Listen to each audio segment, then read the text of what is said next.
अस्सलाम वालेकुम। मेरा नाम है जैगम और आप देख रहे हैं मेरे YouTube channel Zaigham FX insights.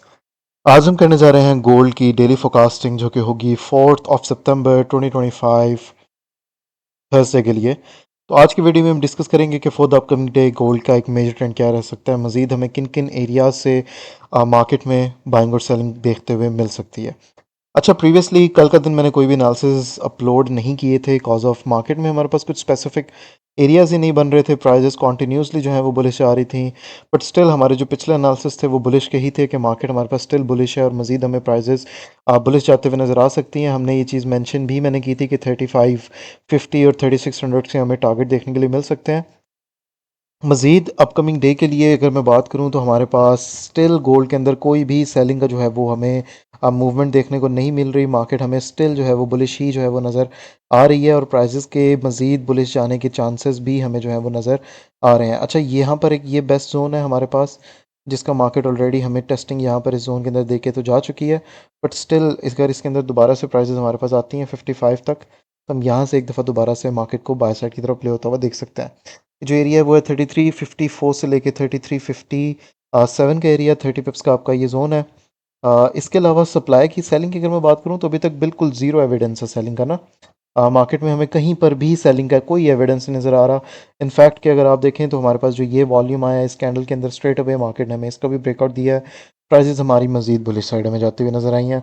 ठीक है, तो अभी हमें कुछ एरियाज़ हैं यहाँ पर भी।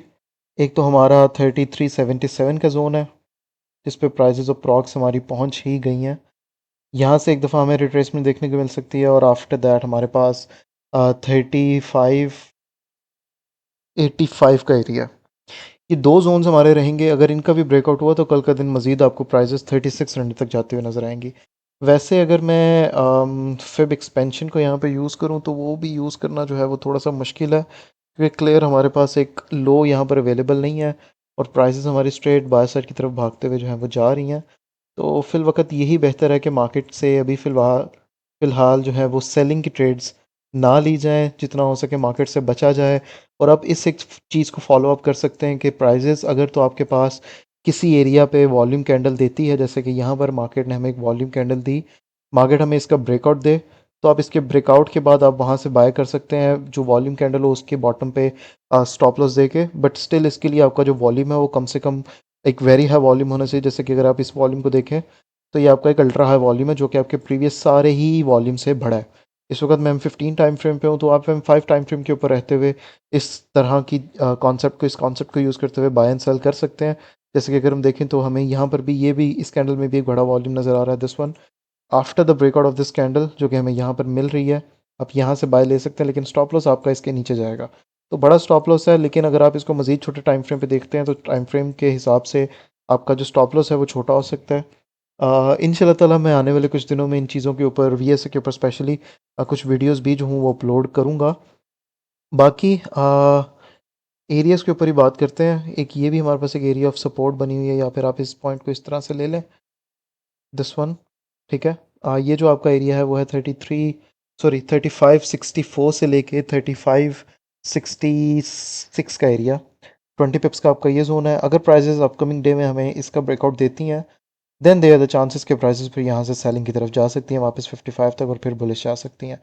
मज़ीद गोल्ड के अंदर कुछ भी अभी फ़िल वक्त के लिए डिसाइड करना मुश्किल है, खासा डिफ़िकल्ट है, क्योंकि मार्केट की डायरेक्शन भी हमारे पास क्लियर है। बुलिश जाई जा रहा है विदाउट एनी गुड रिट्रेसमेंट। एक अच्छा पुल बैक जो है वो मैं मार्केट में स्टिल अभी देख रहा हूँ। वो आ सकता है, प्राइसेस हमारी वापस से 530 तक, इन जोन्स तक हमें वापस से एक रिट्रेसमेंट प्राइसेस का आना यहाँ तक वापस बनता है। और अगर हमारे पास ये 39 वगैरह का ब्रेकआउट भी मिलता है तो फिर मज़ीद प्राइसेस हमारे पास भी नीचे आ सकती हैं, लेकिन स्टिल अभी तक कोई एविडेंस नहीं आ रहा। यहाँ पर भी हमारे पास एक अच्छा जोन अवेलेबल है, ये वाला। ये ज़रा छोटा सा जोन है, इसको थोड़ा सा जो है वो हम बड़ा कर लेते हैं ताकि ये ट्रेडेबल हो जाए हमारा। ये वाला इतना एरिया है, यहाँ पर ये 39 का जो है वो एक एरिया ऑफ आपके पास आप कह लें कि सपोर्ट है। तो इस सपोर्ट से या तो फिर हम इस जोन से, ये जो एरिया है वो है 33-35 से लेके 33-39 का जोन, 35-39 का जोन सॉरी।